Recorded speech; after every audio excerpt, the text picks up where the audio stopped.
freaking live. It's sold out MetLife Stadium where today the 16-0 playoff bound New York Giants are taking on the 0-16 Carolina Panthers. And why are the Carolina Panthers 0-16? Because they suck. They never won a Super Bowl, baby, because they suck. The Carolina Panthers suck. Welcome to the Gridiron. Anybody out there at all is going to spend a little bit of time with me here this evening, I greatly appreciate it. Thank you. Or if anybody's going to spend any time watching the replay this, once again, thank you so much from the bottom of my heart. It means the world to me.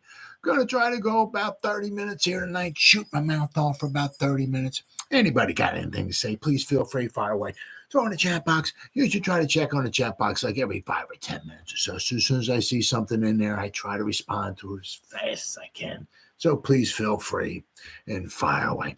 But plus also, instead of me just rambling on for half an hour, 45 minutes, or whatever it might wind up being, it's just nice talking to another Giant fan. So once again, please feel free, fire away. Before I get started, if anybody wants to help support my channel out, oh, my buddy Randy's here. Here we go. We can continue. Randy's here. Anybody wants to help support my channel out, it would mean the absolute world to me. Down below, the very top link in the description box takes you to my membership page. I got 3 different membership levels. First one's called Saquon. Second one's called the Lawrence Taylor. And third membership level, it's called the Gridiron. Each one has their own little perks to them. So if you want to help support my channel out, it would mean so much to me. And I thank you in advance. Thank you. If you are subscribed to my channel, once again, thank you. I can use all the support I can get, guys. But if not, please go down below, hit the subscribe button, hit that bell icon. That way, next time I go live or if I put a video out, you'll be notified. And it's free of charge. What do you got to lose, right? But if you are subscribed to my channel, thank you. Maybe give this video a thumbs up or share it. That'd be freaking awesome.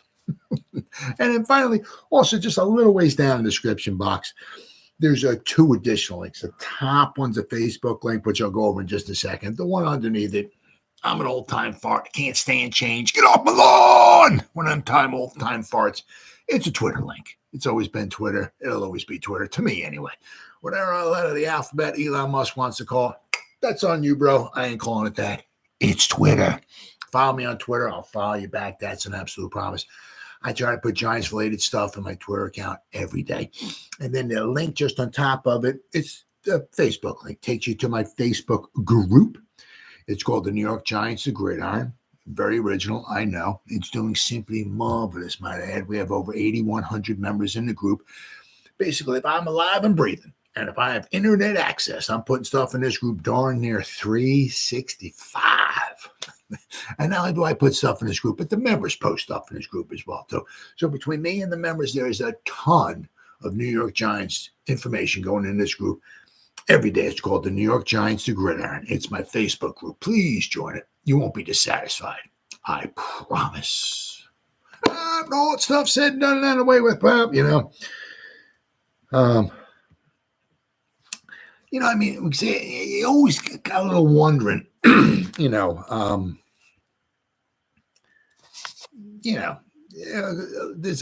unfortunately, there's a lot of things you'll never know. Never know.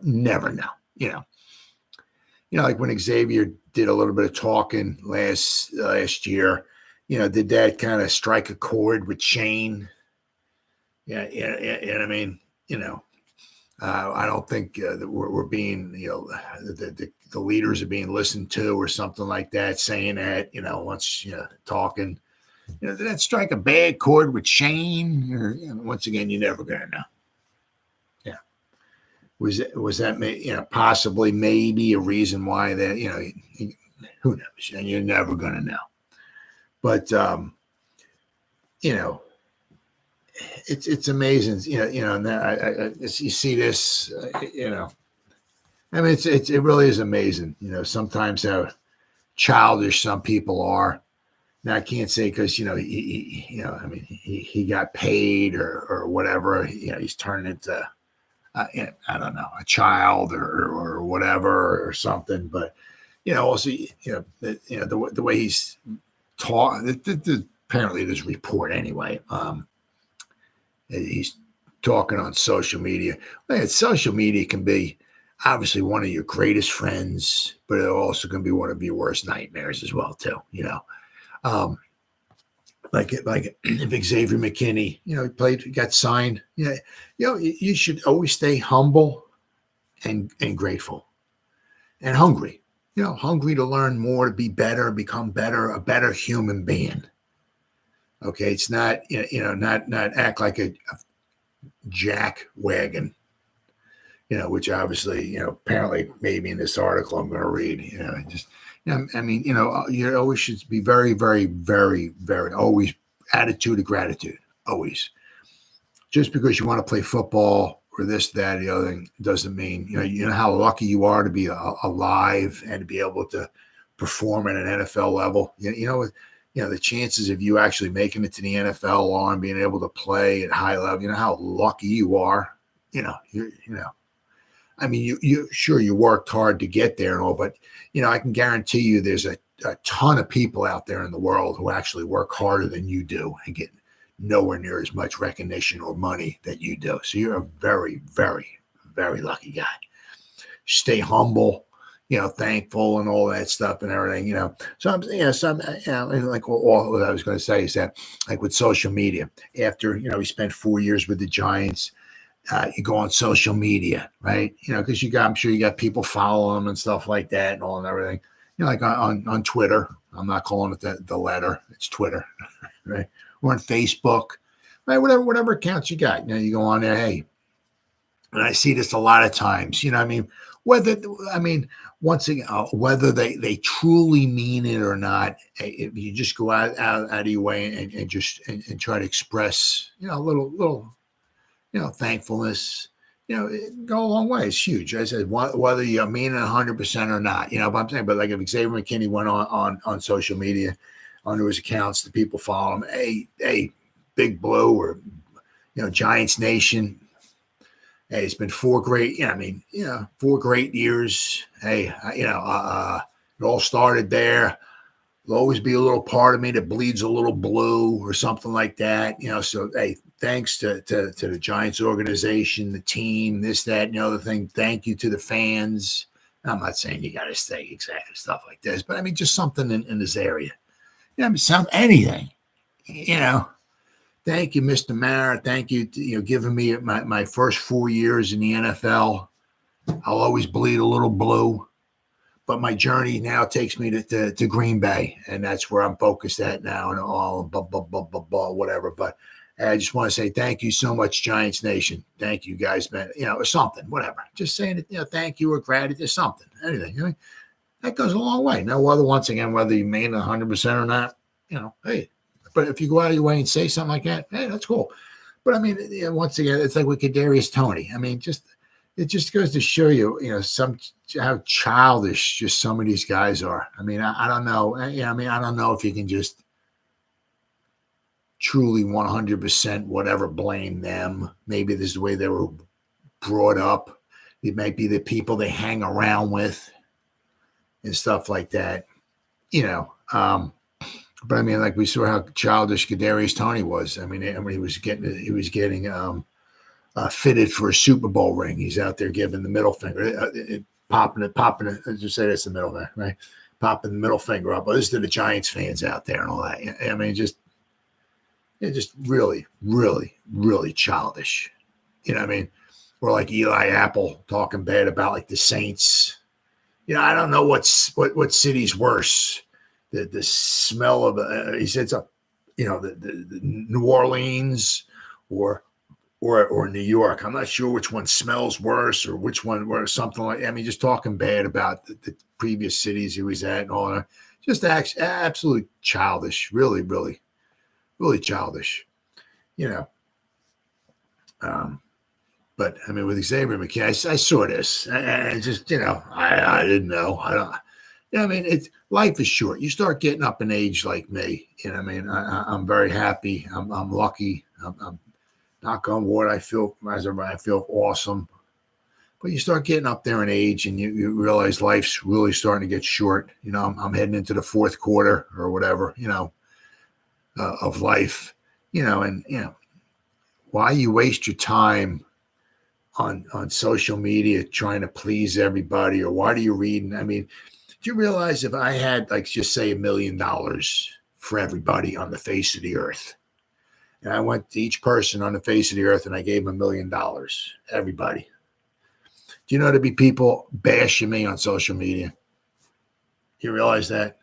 Or if I made everybody, if I had the power, magical power, that I could walk up, I had a magical wand, and I went up to everybody, and I can make everybody have perfect health and live for 150 years or something like that. And nobody would get cancer.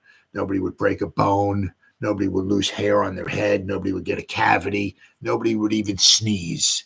If I could do that and make you live to 150 years old, every person on face here, there'd be people out there bashing me. It doesn't matter what you do. There's always going to be people out there, because that's what they do. That's their life. So I don't know why, you're following people on or reading everything. Get a life, dude. Get a freaking life. I mean, there's so many other things to do in life than worrying about what other people got to say about. I mean, you're never going to please everybody. And all you're doing is just, you going back and forth with these low life, worthless turds on social media, cursing at them and stuff like that, and trying to get your point. Why? Well, who that cares? Why are you degrading yourself and go down to those low life scum level? Those scum, and why? Well. What do you know? It's, but then you start reading stuff like what the stuff with McKinney wrote, and it's kind of like, man, maybe I'm almost kind of good he's not a Giant, because what I'm reading here is, don't see that when he was with the Giants. Now, I mean, the one thing is that you can say the Giants, had bad season. They've won one playoff game since 2011, and things really have not been very good over past decade plus. But you also start seeing some of these guys when they go to other teams, shooting their mouth off and stuff like that. You don't really have that much when they're with the Giants. Don't really seem to have that. Now, I'm kind of wondering if that's one of the reasons why maybe Shane didn't try to re-sign the guys, because as I said, let's not forget, right, in Buffalo. I understand, you got to bring in Burns, and I understand. But let's not forget, like with, I got to move my leg. Oh, sorry, buddy. Rainey's always under my leg. Good boy. Sorry, pal. But I never know which way I don't know, he's laying this way, he's laying this way, I never which. So every time I move my legs, I got to try not to where I'm kicking them. Sorry, buddy. Good boy. But I said, let's not forget, right, in Buffalo, what did they have on defense? They had good safety play, very good safety play. What did they have with Bowen in Tennessee? I mean, they had some good safeties. So to basically let one of the top, whatever, I don't even know, 5 safeties in the league, 5, 6, 7, 8, whatever. He's he's certainly up at the top. I'm not going to say he's number one, but especially he's 24, right? Relatively injury free. I mean, if the first season he broke his foot and he missed a bunch of time early on, but then he came back and he really did good. Then of course, and the other thing was that freakish ATV accident, all-terrain vehicle, right accident. But I mean, he's been very relatively healthy, and last season he played in every snap. So I mean, you got to figure top 5, somewhere around there, right? But I mean, so to let a top 5, I mean, you got one of them on your team, and you're just going to let them go, and I don't know if they were going to offer him anything, or they tried to offer him anything, or whatever, But to let him go, that was a little eye-opening. I said, because especially that's the way Buffalo kind of built their defense. They had good safety play. And I said with the Titans, they had some good safeties as well too. So we let one of the top 5 safeties or whatever in the league walk. Kind of like, yeah, wow, okay, all right. One of your own. They didn't draft them. But you draft them, you develop them, you pay them, you keep them, right? Well, you drafted them, can't say developed him a little bit, but he was a real good talent. It's not like it's a 7th round pick and we're just trying to develop him to get in and be a player. No, he's a player, and we just let him walk. But anyway, Packers defensive back Xavier McKinney, done being humble, goes off in a Twitter post. Once again, I have no idea why you're wasting your life. But I mean, it's absolutely amazing. One of the newest members of the Green Bay Packers is tired of disrespect. Who the cares, David? Why are you worried about that? Why are you worried about that? Though from whom isn't exactly entirely clear. Safety Xavier McKinney, former member of the New York Giants who joined the Packers roster via free agency in March, took to social media on Thursday, April 4th. So it would be last Thursday? We got like 4 or 5 days ago. Oh, duh. No, today's the Thursday, like 3 days ago. Yeah, I'm aware of the calendar. Took to social media on Thursday, April 4th with a strong message.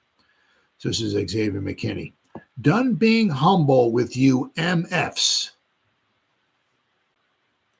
I mean, you don't see, I don't remember seeing something like that when guys were on the Giants. Yeah, calling people, going out on social media and calling people MFs. Stop acting like you don't know who I am or what I do. These are all capital letters, and that's what's on my thumbnail there. I am him. Like, what are you, like God or something, dude? Once again, very childish, very idiotic, absolute total waste of time. You're never going to please everybody. Oh, hold on. Where we at? Here we go. All right, sharing it. All right, here we go. Done being humble with you MFs. Stop acting like you don't know who I am or what I do. I am him. I mean, I have no idea why they're wasting your time, your life, worrying about other people, what they think about you. You're going to have people who are going to like you, and you're going to have people that don't like you. It doesn't matter what you do. There's always going to be people out there who try to bring you down no matter what. Because that's the only way that those people can make themselves feel good, by going out and degrading other people. Why are you wasting your life on social media trying to, go, back and forth with these other low-life turds out there? I have no idea why you're wasting your life doing that. There's 550 trillion other better things you can be doing in your life than trying to go back and forth with morons on social media. Right? He said, done being humble, you MFs. Like he's like a 2-year-old child or something. Precisely who McKinney was calling out remains uncertain. However, several Green Bay fans in the safeties comments section were supportive of his boldness, even if it was vague, heading into his first season with the franchise. Well, of course they're going to be, supportive of him because he's a new player. But I wouldn't be exactly over the moon if I'm a fan of the Packers, him going on social media and calling other people MFs and stuff like that. That's not exactly the type of grown up I want on my team. So, but I mean, obviously it says here, McKinney was arguably Green Bay's top addition in free agency, signing a 4-year contract with the team worth $67 million. The payday makes McKinney, who will play next season at 25 years old, the 4th highest paid safety in the NFL based on an annual average salary. Obviously, without question. He was a very, very, very good player for the Giants, and he got paid. But also, it just, I don't know. It's just like once, the season was over with or whatever, he just became like a different person. Just show me the respect. I'll show me. It's like basically just show me the money. I don't know. And he's going on social media and calling people MFs and stuff like that. I'm almost kind of glad in a way now that maybe he's gone. I'm sure we can do, better then have maybe not 100% in the safety play department, but in a person's character department. I'm sure we can bring in people who are more humble, thankful, grateful, right, and speak better to people than McKinney, and who aren't quite as childish as he is. So maybe in a way, I'm glad maybe we didn't re-sign him, because you start reading stuff like that and seeing stuff like that, and it's like, dude, you need to grow up, man. You're a child, really. Good luck in Green Bay. All right, next. If the Giants want to trade up with the Patriots, the cost may be astronomical, which is going to lead me into my next thing that I talk about, which is, as the Vikings sending a message. Right? The New York Giants are open to maneuvering in the 2024 NFL Draft, and recently, Ralph Acciano of Fox Sports reported that they may consider a blockbuster deal to move up for quarterback Drake May. Now, the thing is that, okay, I guess, I don't know. Maybe of course, if this is even true. Who the frick knows? There's a lot of smoke screens out there. But, I mean, the Giants are probably I got to sit on their hands, and wait, because they want to make a blockbuster trade maybe for Drake May with the Patriots. That means they think that the Commanders are going to take Daniels, I guess, or they're sitting on their hand. They're getting ready maybe to pounce, just in case May's there. I don't know. Or once again, this could all be just bunch of smoke screens there. Right? Specifically, Acciano says that they may look to trade with the New England Patriots, who hold the number 3 overall pick. He is the prospect who could most entice the Giants to make a blockbuster move up from number 6, according to multiple NFL sources familiar with the Giants' thinking, with USC's Caleb Williams almost certain to be taken by the Bears at number 1. The 21-year-old May is believed by many around the NFL to be the next quarterback on the Giants list. Not sure why, but, if he is, he is. If he isn't, he isn't. I don't know. Because May's got certainly has some advantages over Daniels, but Daniels has some advantages over May. So, in fact, one league source said that he believes that if May somehow gets past the Commanders at number 2, which is far from a certainty, the Giants would consider making an aggressive offer to the Patriots to move up from 6 to 3 to draft him. It's not clear if New York would be willing to do the same for LSU's Jaden Daniels or Michigan's J.J. McCarthy, the other top 2 quarterbacks likely to be available at the spot. As I said, you don't know what the Commanders are doing. Once again, a lot of it is just, you have no idea. A lot of this smoke and all this stuff, and smoke and mirrors and whatever, But I saw a report, also has that the Commanders looking to maybe draft McCarthy. It's like, but you don't know who the Commanders are going to take. Right? You're almost pretty 100% sure that Caleb Williams is going numero uno. That's almost a certainty. Almost, right? And pretty much no matter, who tries to trade up with the Bears or nothing like that, they got Caleb Williams. Because if you got a chance to get your quarterback, if you need a quarterback, and they need a quarterback, you have a chance to grab your quarterback for whatever, the next 10, 15 years or so, you do it. So, that's almost a lock.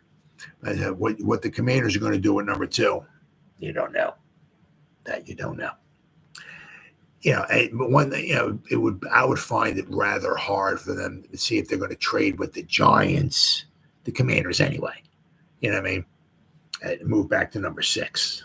But the Commanders need a quarterback, so you're not sure who they like. Let's see. The Patriots have been the focus of much speculation in recent weeks, with several analysts suggesting they could trade down despite their own need for a quarterback. Tom Curran of NBC Sports Boston reports that if the Patriots do opt to trade down, the price to take their spot will be steep. And we're not just talking slightly improved value based on the NFL value trade chart, but rather an astronomical one-sided haul. Let me click on this. Does it open it up? Does this open this up? It opens, I don't know. Am I supposed to watch this video? Well, that we're not doing. Okay, never mind. What kind of currency do the Patriots need to see coming to them? And I said, I mean, the one thing I can, because there are three. I said, the only one thing I can think of, which would be very fair to me, rather fair, would be what the Jets did and the Colts did in 2018. The Jets were 6. The Colts were 3. The Jets traded their pick number 6, so the Colts slid back 3 spots. They took Quentin Nelson. I mean, okay, sign me up for that. And they gave the Colts 3 second-round picks. Yeah, very fair. I mean, if they want to slide back and the Giants have to give them 2 first-round picks and maybe a second, okay, all right, yeah, that's fair.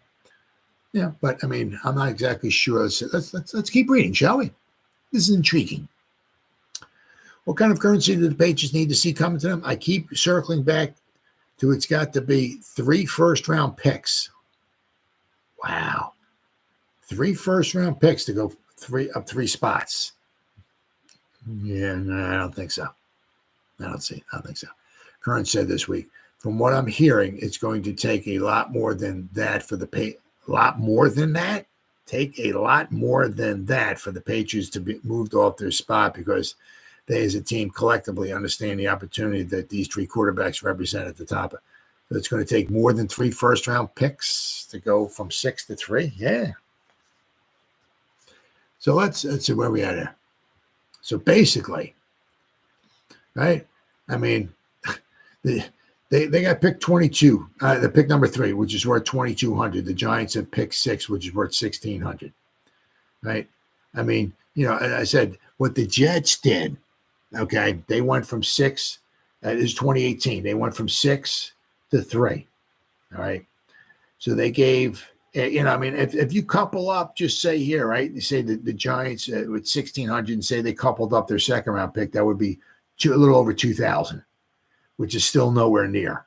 But if they coupled up 2 more, right? And usually you got to give a little extra juice to get in for a quarterback into the top 5 or 3 or whatever it is. There's a little extra juice that you got to give, okay, to get up in there, to get up where the big boys dance. All right, big boys are playing at, okay. So I mean, I can see, you know, as I said, I mean, so if the Giants get this, would be a little over 2,000, and they're still a couple 170 short here. So as I said, I can see if they had to give up a couple more second-round picks, okay, that would well cover the juice that you needed to get into the top 3. I mean, so they want like, say the Giants are picking 10 next year, and then they're picking 10 the next year. So they want like, what would that be? They want like 5,000 points or something like that to jump up. I mean, to go up 3 spots. We got to come up with 600 basically. And they want like an additional like $4,000 or $3,000. Yeah. So let's see here. Kern was specifically talking about what the Patriots would want from the Minnesota Vikings, who have a longer climb to number 3 than the Giants. Okay, that makes sense. You know, however, if that's what they're seeking to move back, they're aren't likely to give New York a much better deal. Well, you can forget it. I mean, that's just stone cold crazy right there. That's absolutely ridiculous. Yeah, absolutely ridiculous. As I said, you know, I can certainly see, and to me, that would be fair, especially if that's what happened in the past. For the Jets to go from 6 up to 3 to grab their quarterback. It seems like the Jets every 3 or 4 years are grabbing a quarterback. Since after they won the Super Bowl 3. Every 3 or 4 years, they're in their top 5 grabbing a quarterback. They've been doing it for almost 55 years now, whatever it's been. I mean, and somehow they can't grab a quarterback that's anyway, I said, that's what happened recently. 3 second-round picks. So, I mean, for the Giants to get their quarterback of the future, basically this season and the next 2 seasons, the Giants would not have a second-round pick. To me, that's fair. I mean, if all of a sudden the Patriots are just trying, because let's not forget, right? Belichick's not there anymore. Okay, got Mayo's there and the new GM and all that stuff and everything. So, I mean, maybe I don't know. Maybe they're coming up with their own chart. The pick 3 is worth $2,200. Every other pick underneath it's worth nothing. So, if you want to move up to pick 3, thus you have to give us 352 first-round pick. I mean, I don't know. Maybe they come up with their own chart. Who knows? But if the Giants have to give up like 3 first-round picks or something, that's a bit excessive. I mean, that's not happening. But I mean, we can look, right? I mean, the Vikings here. The Vikings, where we at? Here we go.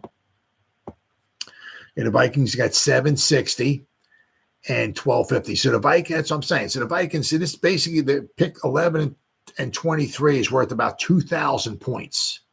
Okay, on this chart right here, New England is worth 2,200, right? So the Vikings still need to come up with an additional at least 200 points.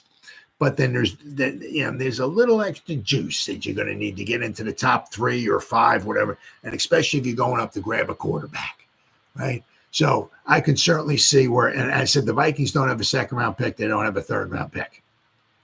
At least I don't think they have a third-round pick. Yeah. I don't know. The Vikings can give them their whole draft this year, and they still wouldn't be able to come up in there. You know what I mean? Because their next pick is like here, in the 4th round, we're worth 78 points. I don't know what, I mean? So it's like they can give them the rest of their draft this year, and it still wouldn't equal the 2,200 points. So I could certainly see where the Patriots would want the 2 first-round picks, especially if you're going from 3 back to 11. That's a long fall, right? So I said, so I can certainly see where the Patriots would want the 2 first-round picks and then some. Absolutely. For skeptics, the initial response to this will be, well, you can hope for just about anything, but that's an understandable instant reaction, but it's made with the assumption that the Patriots feel they have to trade back. They don't. They're in a position to grab a top quarterback and start fresh and are under no pressure to accommodate any other team, which is true, right? Ultimately, if Curran's reporting is accurate, that essentially prices the Giants out of any trade up with New England. Well, I mean, pretty much it would take the Giants maybe without, a trade up with New England, but almost maybe take the Vikings out. We'll have to see how desperate the Vikings are. I mean, because the Vikings have 2 first-round picks. They don't have a second or a third, okay? And they have to trade away their first-round pick maybe from next season. That's a lot of capital to give up. I said because they don't have a second-round pick this year. They don't have a third-round pick. I mean, but then again, if they're going to bite the bullet for this year's draft, and part of next year's draft, maybe a first rounder. But but next year they would have a second and a third.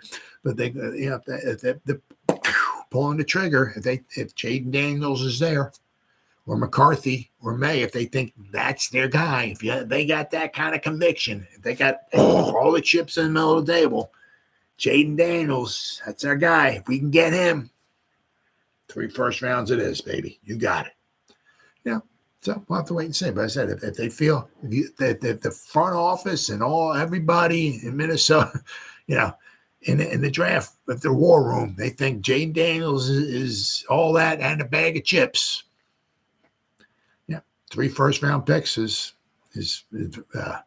very. I mean, especially for you're not jumping up to grab a tackle or something like that. I mean, the quarterback, if you think, especially if this guy can be there for the next 10, 15 years for you, you think he's the guy, go do it. Right. So, but I mean, be interesting to see, what it would cost. I mean, for the Giants, I can't see that. That makes absolutely no sense to me. I mean, but to be fair also to that report, what the guy was saying is that, they're in no position. If you want pick 3, we're sitting in the water, right? We're floating in the water. You better blow us out of the freaking water with some, I'm going to give you an offer you can't refuse. If you pick the phone up, right, and you got Don Corleone on there, I'm going to give you an offer you can't refuse, right? Well, okay. But they're right now there are no situation right now really to be all that accommodating, except, all right, if they think Caleb Williams is all of that, and I'm just saying, and if they think May is all of that, they're a little Daniels and McCarthy, not quite sure, right? So say Williams gets taken at 1, May gets taken at 2, so now at 3 they got McCarthy and Daniels, and they're like, I don't know, right? Well, they might entertain some phone calls, so we'll have to wait and see. But I said, for the Giants, to me that makes a lot of sense. Just only based on what happened 6 years ago. The Jets were 6. They traded up to 3 with the Colts. The Jets traded up to get a quarterback, right? And didn't work out. The Jets are still looking.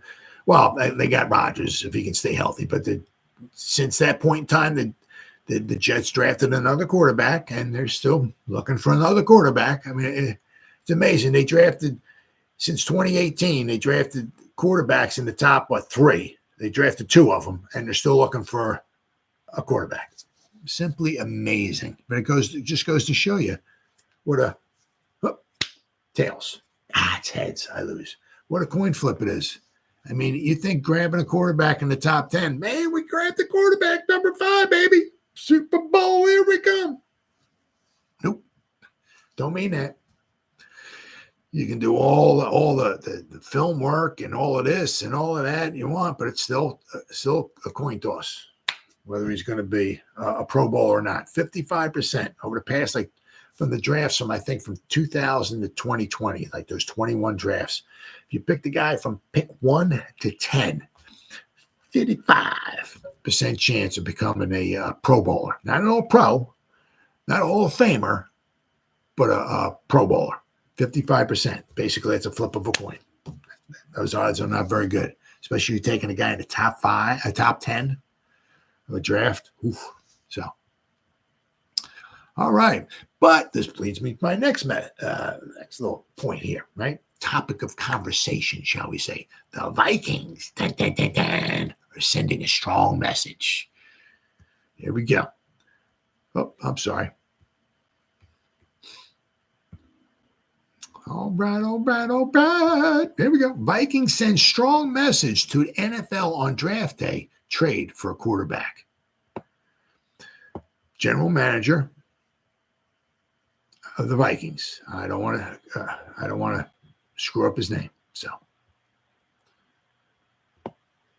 with murmurs that the Giants could become players in pursuing a top 4 quarterback in this year's NFL draft, the Vikings have upped the ante. ESPN's beat reporter Jordan Renan reported on April 7th that it seems more likely by the day that 4 of the top 5 picks end up being quarterbacks, especially with the Vikings, who own pick number 11, having made it clear in league circles that they are serious about landing one of the top quarterbacks. Well, that's so. It's kind of like, I hope they're in love with 4 quarterbacks.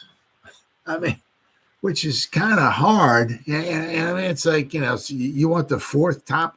You're going to basically give away your draft for this year and almost some of next year's draft just to grab a quarterback. And I hope you like them. I hope you like 4 quarterbacks. So. All right, where are we at here? The Giants have shown significant interest in LSU's Jaden Daniels, Michigan's J.J. McCarthy, and North Carolina's Drake May. I don't know what significant interest is. Why? Because they talked to him? They're doing their due diligence. Is that doing their due diligence? Is that significant interest? Once again, the significant interest, with doing their due diligence could be smoke screens. Yeah, let's send a lot of guys to the LSU Pro Day. Let's send everybody down there. Make it look like we really like Jordan Daniel or Jaden Daniels. Let's send everybody and their grandmom down to North Carolina with Drake Mays, right? Get a little smoke screen going on there. Oh, man, you see, it was like 17 guys for the Giants down looking at Drake May. He's the guy. Giants and Drake May. That's it. That's the marriage made in heaven right there. You see the 17 guys. Could be a smoke screen, right? Which could warrant New York attempting to trade up from number 6 spot in the draft if their choice quarterback falls past the Commanders with the number 2 pick. The New England Patriots and Arizona Cardinals, number 3 and 4 in the first round, respectively, are candidates who could be willing to trade back to a team eager to take the 3rd or 4th quarterbacks in this year's draft class. The Vikings, who hold the number 11 pick after a 7-10 season, acquired the number 23 pick in a trade with the Texans, positioning themselves to offer the most lucrative trade package that would include 2 first-round picks in this year's draft. Well, as I said, let's not forget, they can't give them a 2nd-round pick in this year's draft, and they can't offer up a 3rd-round pick in this year's draft because they don't have one. So, however, if Arizona or New England doesn't have the appetite to trade back outside the top 10, which is true, in this year's draft, the Giants' offer could be more enticing. And I said, you look at it too. In one respect, right? You can look almost at it like the Giants is more enticing than the Vikings because you can fall, let's say with just say that they trade with the Patriots, right? They can go back from number 3 to number 6. They can get themselves a stud of a wide receiver. They can get themselves a stud of an offensive tackle, right? They can get a nice wide receiver at 11 or a nice wide receiver or a nice tackle at 11. But, maybe you can't get Alt. Maybe Odunze is there. Neighbors is there. You ain't getting those guys at 11, right? So they can trade, and they can get an extra couple more picks and stuff like that. Just trade back 3 spots for the Giants. And as I said, if they picked up an additional 3 second-round picks, they could get 4 studs on their team, right? Just to move back 3 spots. That's kind of enticing. That can be really enticing. Right, the Giants trade up 3 spots, if they're going to do this, grab the quarterback maybe, right? As I said, and then they fall back and say Odunze is there, Malik Neighbors is there, right? Then they got themselves an unbelievable wide receiver, and then they got 3 second-round picks. They got pick 47 in this year's draft. You get yourself a great player, and plus then you have 2 more. So that way the Patriots would have 2 second-round picks this year. They would have 2 second-round picks next year. They might have 2 second-round picks the year after that. Man. So, all right. New York will have to overpay, likely to cost of a future first-round pick to swap spots. Well, or that. If it's going to cost the Giants pick number 6 and an additional first-round pick and maybe another 2nd or something like that, or maybe an additional 3rd. Well, that is what it is. If you got to give up next year's first-round draft, okay, that's what they did when they moved up and took with the Chargers, right? 2004, they gave up next year's first-round pick. They gave up 2 firsts, right? They gave up a 3rd, and I think they gave up a 5th or something like that. So that's fair.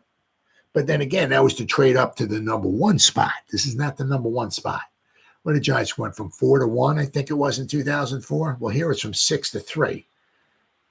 The Giants gave up 2 firsts, the 3rd and the 5th, I think it was. Something I'd have to want up looking at that. But that was to go from like 4 to 1, right? Likely the cost of a future first-round pick to swap spots. It could be argued that if the Vikings offer both their 2024 first and a future first-round pick, their trade partner could trade back into the top 10, rendering the Giants' advantage obsolete. The only certainty is that the Vikings are not folding on their desire to trade up. Vikings split interest in Drake May and J.J. McCarthy. So, while the Vikings are keeping all options on the table for the choice of quarterback in the draft, May and McCarthy have emerged as frontrunners from Minnesota once again. You don't know why. I mean, unless people are talking or not. But Pioneer Press columnist Charlie Walters wrote on April 7th that the Vikings would be willing to trade up for either quarterback. All right.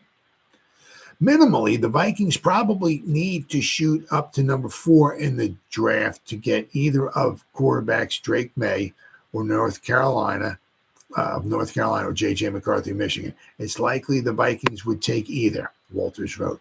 To get to number 3 to take May or number 4 to take McCarthy, the Vikings, so I guess they think that, I guess the Commanders are taking Daniels, I guess. Okay.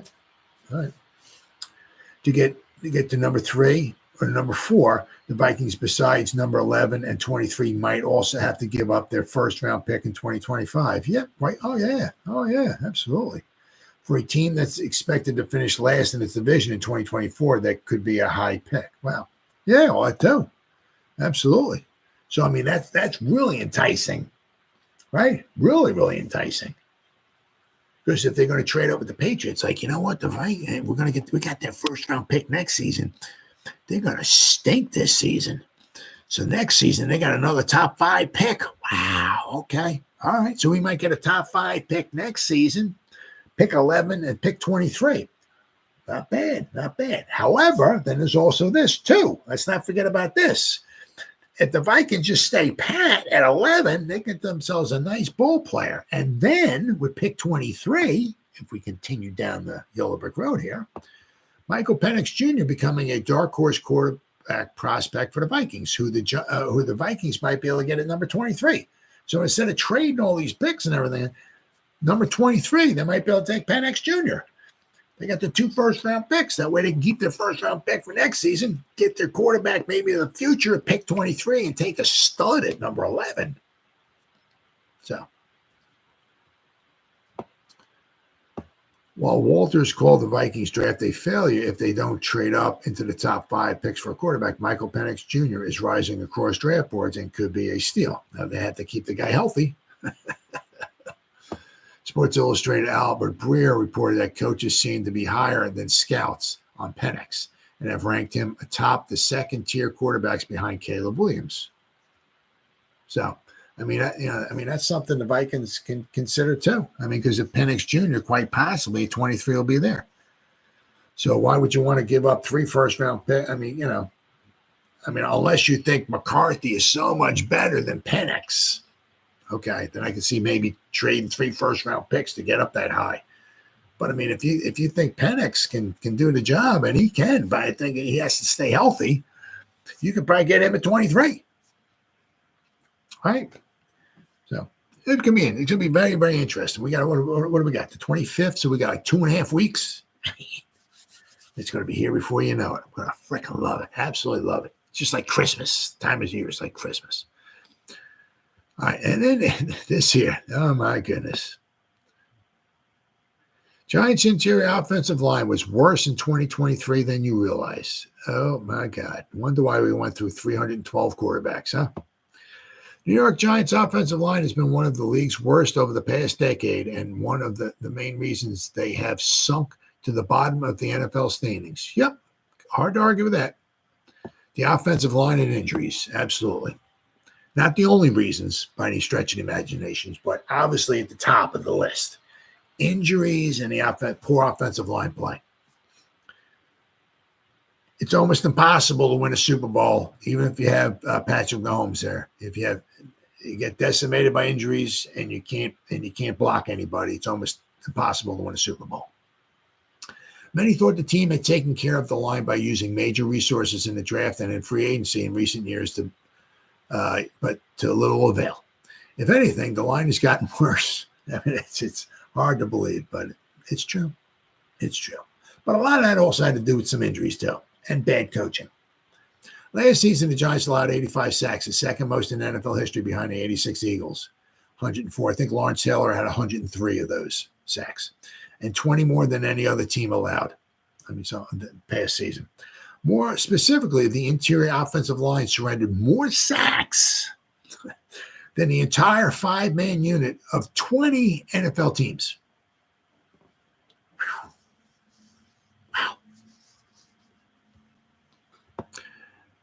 The Giants' interior offensive line gave up more sacks than the entire offensive lines of 20 NFL teams, according to Pro Football Focus, excluding sacks attributed to the quarterbacks.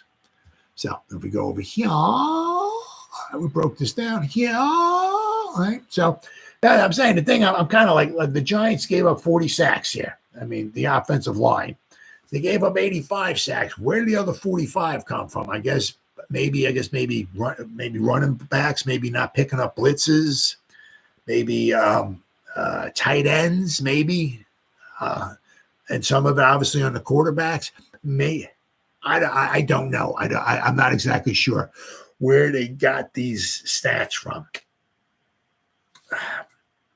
but maybe some of them on the quarterbacks, and maybe I don't know. Maybe some of the because the Giants they said that the Giants gave up 40 sacks. Well, this is the last season. Well, they gave up 85. Where are the other 45 sacks at? Is it? I mean, do they have like something where they consider they're like coverage sacks? Maybe. Is that what it is? Where the quarterback standing in the pocket for more than I'm just saying 5 seconds because you can't find somebody who's open and then he gets sacked? Would that be like a coverage sack? Where are the other 45 sacks at? I did that. I'm a little speechless here. I don't quite understand this chart here. Oh, there we go. But if you'll notice here, the Giants, right? Okay. The interior offensive line, okay, is blue, and the offensive tackles is red. So the interior offensive line gave up 27 sacks, right? 27, right? You'll notice here we go across 20 teams. The entire offensive line, and there's 20 teams, and their interior offensive line gave up more sacks, 27, than 20 teams. Entire offensive line did. So we got 1, 2, 3, 4, 5, 6, 7, 8, 9, 10, 11, 12, 13, 14, 15, 16, 17, 18, 19, 20. So the Vikings gave up 25 sacks. We go, do that, right? Oop. There we go. The Vikings gave up 25 sacks.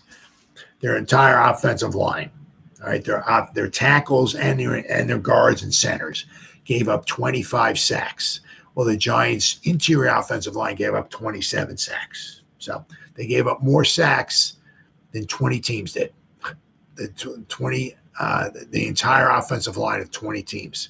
They also got tied here with 2, right? The Cardinals gave up, my bad. The Chargers gave up 27, and the Buccaneers gave up 27. I think that's a 16 there. 16-11, so 27-27.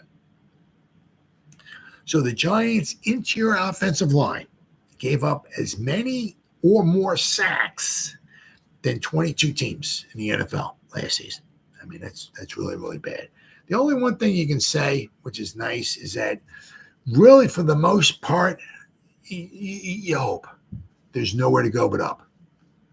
Because it was about as humanly possibly bad at the second most sacks ever, okay?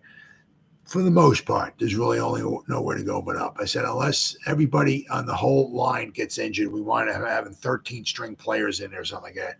For the most part, there's really only nowhere to go but up. So let's hope. Let's keep our fingers crossed. Let's hope Carmen Brasilla can work a little bit of magic, all right, and get the Giants' offensive line, functioning properly. Okay, I'm not saying we got to be a top 5 or top 10 unit. Can we get somewhere around the middle of the pack? That would be cool. If you can get around the middle of the pack, I mean, come on, let's think about it, right? We got Joshua Zudu, third round pick. You take a guard in the third round. You have envisions of that guy starting for you. You don't draft a guard in the third round. We're putting him on a practice squad. He'll be some quality depth for it. No, you draft a guard in the third round. That guy's maybe not the first year, right? But, somewhere along the line, this guy should be a starter for you. Third round guard? Absolutely. Took a second round center. Starter. I said, I don't even know. I mean, especially it might have happened in history. I haven't looked. Not going to look. Life's too short and all that stuff and everything. But if you take the Giants, right, they're two tackles, and you add their draft positions together, you come up with, boom, 11, right? Andrew Thomas, 4, Evan Neal, 7. They drafted two tackles, boom, with grand draft position of 11. I don't know. You go back in history, right, where a team went out of their way to draft two tackles and their positioning was 11 or less. I don't know. Right? And the one we took at 7, we're still not even sure if he can be a tackle. But we're not even sure if he can stay healthy. So this is going to be a huge season for Evan Neal. Huge season. Because he's going to want this to be a great season because with the Giants, I believe, if I'm not mistaken, they're going to exercise the 5th-year option on Neal. They have to do that before his 4th year starts.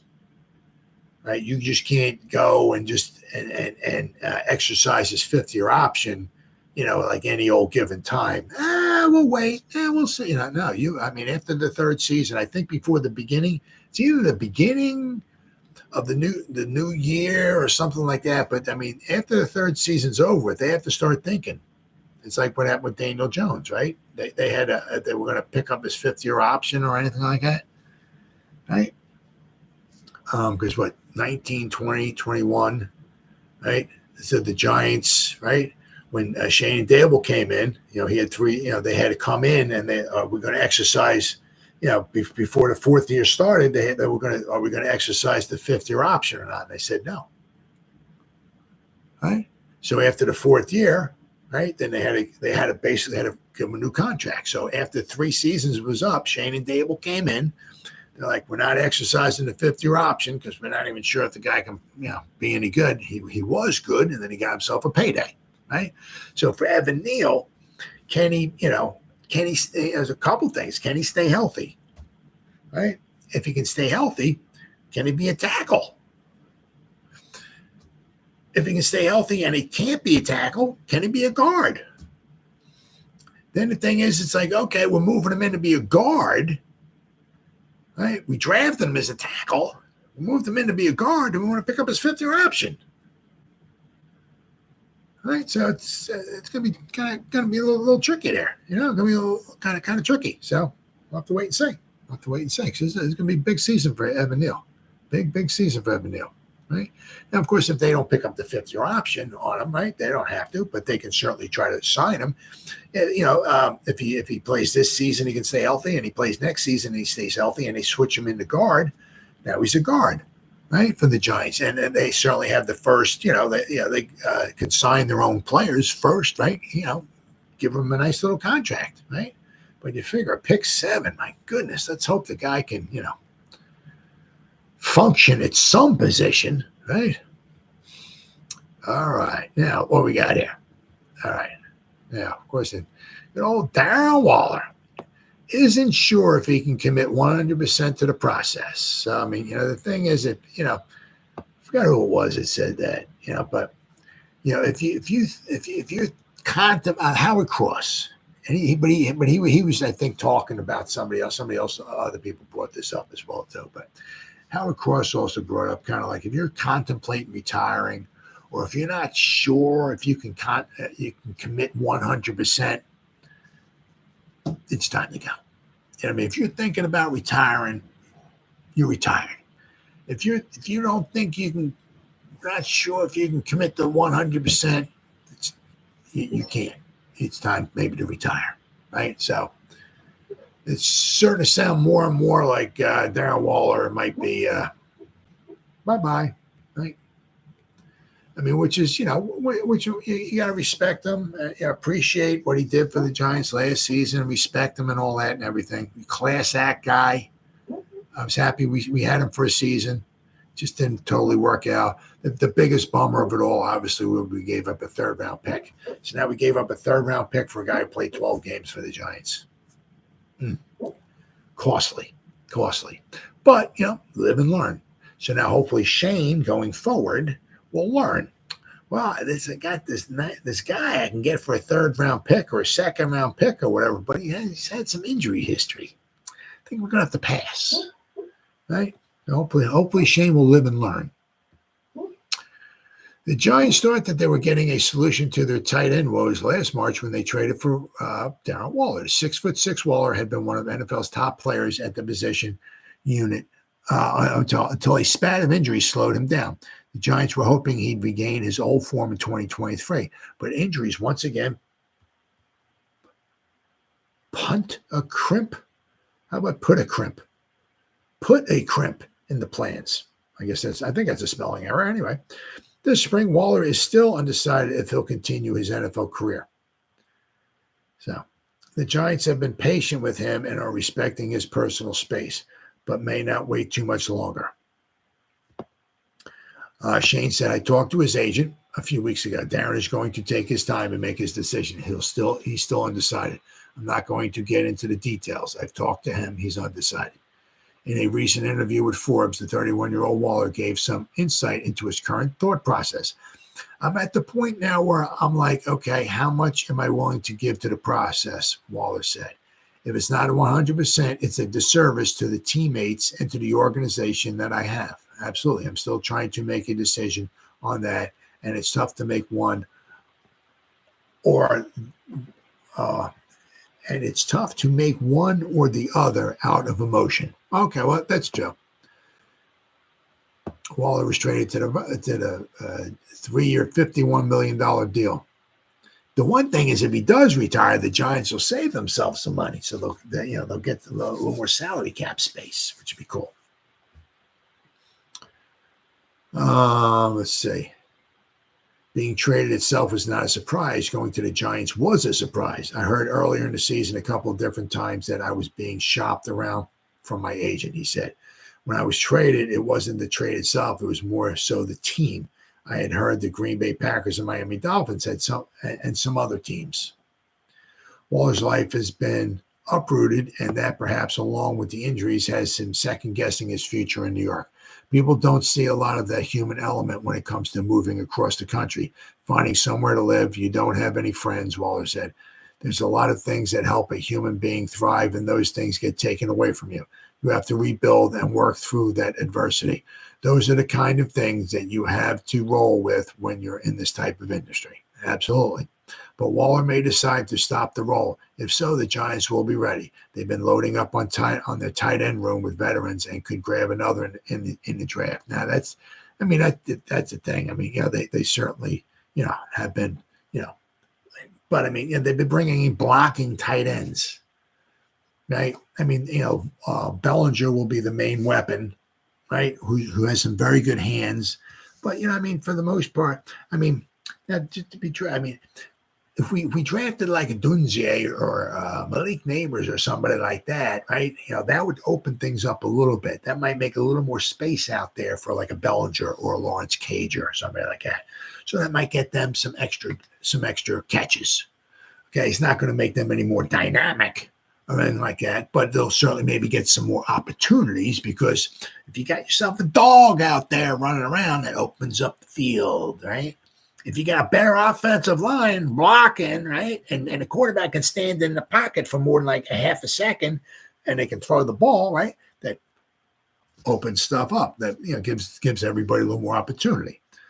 But if Waller were to retire, which is possible, it is what it is. I mean, if you got to be. It's a long process. It's long. It's a lot of, you get beat up and everything like that. It's it takes a toll on you. So if it's time to retire, it's time to retire. Thank you, Darren. And look, he seemed like an absolute class act human being. Very happy he was on the team.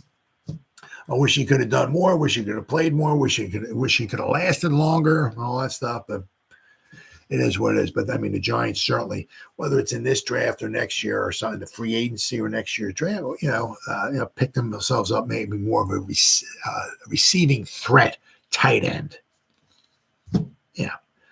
To replace Waller. Now it's gonna tough to replace the Darren Waller, but I mean, can we get somebody who's a little more dynamic as far as a receiving threat or receiving option than Bellinger or Cager?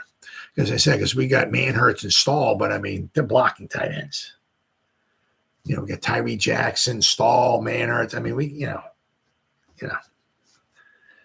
Bellinger and Cager. It's like there's no defensive coordinator out there like staying awake at night. Oh my God, how am I going to slow down those New York Giant tight ends? That's not happening.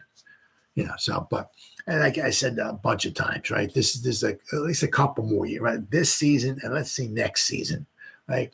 Because next season they should have, a little bit of salary cap space. They can certainly bring in at least another nice juicy, like what they did with Burns, right? Because let's not forget, we got some guys coming up who are going to want to get paid, like Kayvon, right? Maybe Neal. We'll have to wait and see. But, a couple of these guys, got some salaries coming up that, But, I mean, it's the next season. Hopefully we can bring in another nice little juicy piece to the puzzle. We can get a couple. We should hopefully might be able to get 3 nice players this year, right? For our first, pick, 6, 47, and 70. We should be able to get at least, hopefully 70 can be a starter. If not that big time contributor, but I'm saying our first 2-round picks, right? Next season in free agency, we can be able to add another piece or so to the puzzle. And then next season in the draft, round 1 and 2, we can maybe add another couple pieces to the puzzle. But I mean, I would like to see, especially if, between this season and next season, one of those pieces of the puzzle that we do add, can it be it doesn't have to be a Kelsey, doesn't have to be a Kittles or nothing like that, but can we add a more receiving threat of a tight end? That would certainly help, because we got some guys who can block, but as far as being like a big mismatch or a threat like Waller is, no, we don't have that. All right, guys, been 1 hour and 6 minutes, almost 1 hour and 7 minutes. Whoever spent any time listening to me live, thank you so much. Or if anybody's going to spend any time watching the replays, once again, thank you so much from the bottom of my heart. It means the world to me. Thank you. As always, you guys stay safe out there and go Giants. Woo! Oh, yeah.